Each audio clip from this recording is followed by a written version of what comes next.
আজকে ওয়াকফ বোর্ডে যেসব প্রপার্টি আছে এবং ওয়াকফ বোর্ডের আন্ডারে যেসব ওরা যে ওটা কী বলে সমাধিগুলি যেখানে যেখানে সমাধি থাকে সেগুলি সবই বিক্রি করে দিচ্ছে। এবং আজকের থেকে নয়, উনি গত 8-10 বছর আগের থেকে এটা যে পরিকল্পনা নিয়ে সুপরিকল্পিতভাবে ওরা কিন্তু এগুলি বিক্রি করছে। এবং সাইড বাই সাইড ওরা দেখাচ্ছে যে মুসলমান মহামেডামদের 500 টাকা ভাতা করেছে। ভাতা করে ওদের মুখটাকে বন্ধ করবার জন্য, তাদের মাইন্ডটাকে ডাইভার্ট করবার জন্য আজকে এই অবস্থা মুসলমানদের।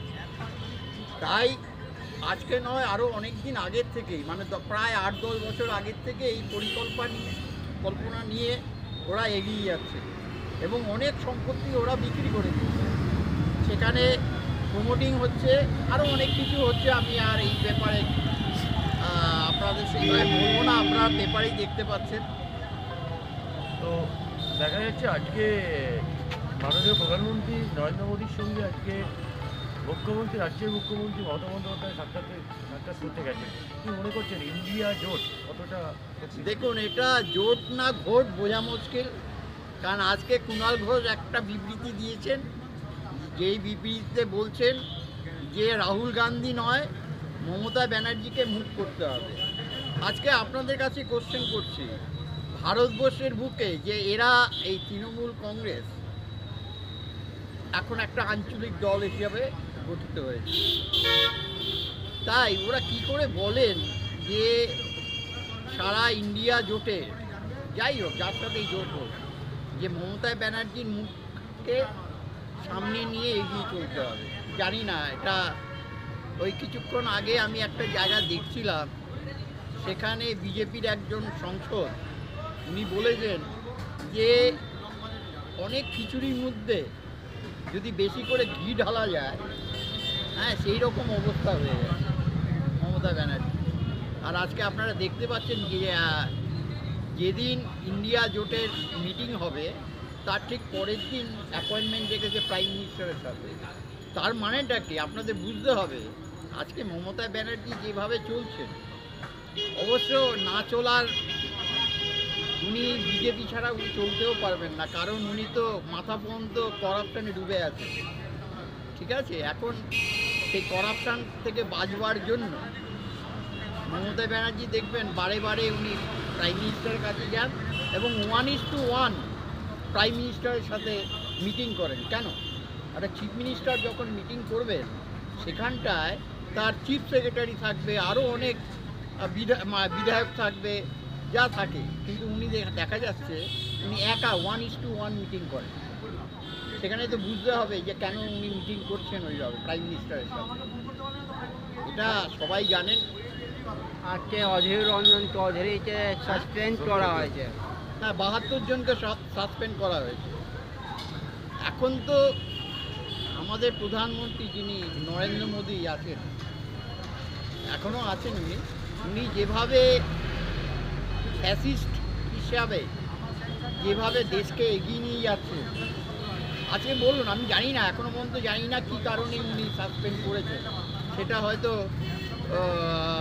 তার যে কমিটি থাকবে সেই কমিটি সেটা বিচার করবে কেন করেছেন এবং কিসের জন্য করেছেন। তাই 72 জনকে সাসপেন্ড করার তার কী কারণ থাকতে পারে? আর হয়তো 3 মাস বা 4 মাসের মধ্যে আমাদের পার্লামেন্ট ইলেকশন হবে। উনি এখন থেকেই দেখছেন যে বিরোধী দল নট অনলি পার্লামেন্ট, আপনার রাজ্যসভাকে কিছু যে সদস্য তাদেরকেও সাসপেন্ড করেছে। সেটা কী কারণে সেটা আপনারা আগামীকাল জানতে পারবেন। আচ্ছা স্যার, মোদিজি 24 তারিখে কলকাতা আসছেন, এটা কীভাবে নিচ্ছেন আপনারা? গীতা পাঠ যে অনুষ্ঠানটা হচ্ছে, দেখুন, এই যে গীতা পাঠের অনুষ্ঠানটা আমি যতটুকু শুনেছি, আজকে বলুন তো 1 লাখ লোক গীতা পড়বেন। আমি তো বিজেপির এক সংসদকে জিজ্ঞেস করা হয়েছে যে এমএলএ ফুল ফর্ম কি, এমএলএ কাকে, পুরো নামটা কি। তার মধ্যে 6 জন সংসদ কেউ বলতে পারেনি এমএলএর ফুল ফর্মটা কি। আজকে এইসব নিয়ে ওরা দেশ চালাচ্ছে।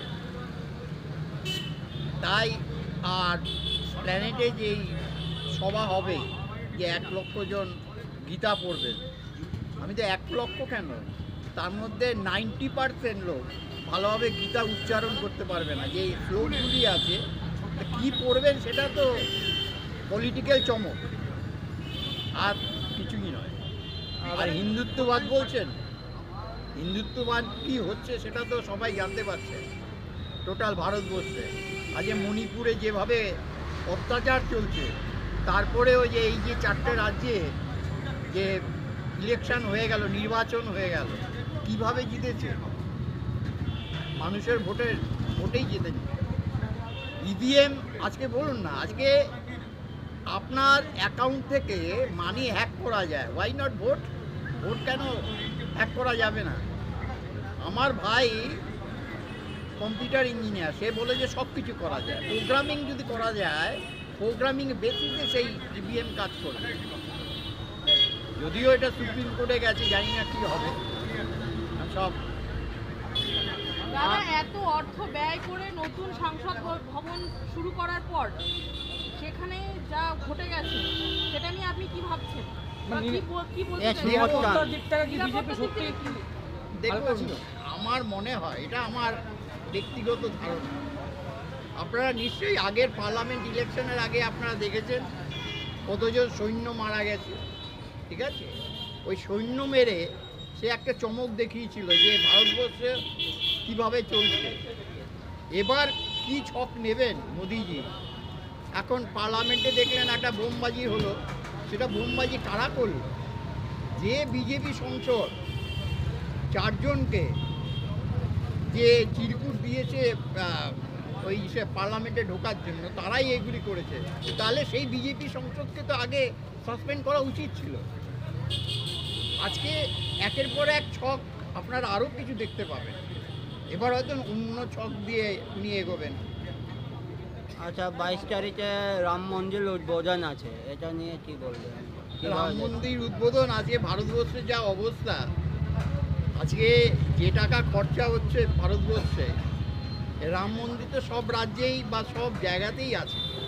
এই যে এত টাকা খরচা করে যে রাম মন্দির করছেন, ভালো, আমি এর জন্য আমি কোনো বিরোধিতা করবো না এবং বলবো না, কারণ রাম আমাদের হিন্দু ধর্মের একটা প্রতীক। তা বলে এই নয় আমি হাজার হাজার কোটি টাকা খরচা করে একটা রাম মন্দির করলাম, তা ভারতবর্ষের বেকারদের অবস্থা কোথায়? উনি বলেছেন প্রত্যেক ইয়ারে 1 লক্ষেরও উপরে তার সংসার চাকরির সংস্থা করবেন। সেটা কি করেছেন? উনি কি করছেন? রাম মন্দির করছেন। একটা সংসদ ভবন আছে, সেটাকে বাদ দিয়ে আরেকটা নতুন সংসদ ভবন করেছেন। হ্যাঁ, তো এই করে যাচ্ছেন। এখন বুঝতেই পারছেন যে কি হচ্ছে ভারতবর্ষে। আচ্ছা, সবচেয়ে আমার বলতে লজ্জা লাগছে, একজন প্রাইম মিনিস্টার, সে যে 4টি রাজ্যে নির্বাচন হয়ে গেল, সেখানে গিয়ে নির্বাচনী প্রচারে, জানি না আপনারা এর আগে নির্বাচন দেখেছেন কি না, ভারতবর্ষে তো আরও অনেক প্রাইম মিনিস্টার ছিলেন। এই ছোট ছোট রাজ্যে যেভাবে উনি গিয়ে বক্তব্য রেখেছেন এবং বলেছেন যে গ্যারান্টি কে সাথ বলতে হ্যায় हम लोग जीतेंगे, তাহলে একটা প্রাইম মিনিস্টার গ্যারান্টি কে সাথ বল রা হ্যায় যে हम लोग जीतेंगे, তাহলে আপনারা নিশ্চয়ই বুঝতে পারছেন, ভারতবর্ষের জনসাধারণ বুঝতে পারছে কীভাবে উনি জিতেছেন। তবে একটা জিনিস আমি সবসময় সবাইকে বলি এবং আমিও নিজেও করি, দেখুন, পাওয়ার সবার কাছেই আছে, পাওয়ার মিসইউজ করলে তার উল্টো প্রতিদান হয়। উনি ভাববেন না যে আমি ফ্যাসিস্টবাদী হয়ে আমি যেভাবে এখনো একতন্ত্র চালাবো। আজকে একতন্ত্র অনেকেই অনেক কিছু করেছে না, আলটিমেটলি তাদেরকে কিন্তু সরে যেতে হয়েছে। ঠিক আছে স্যার, আপনার নামটা?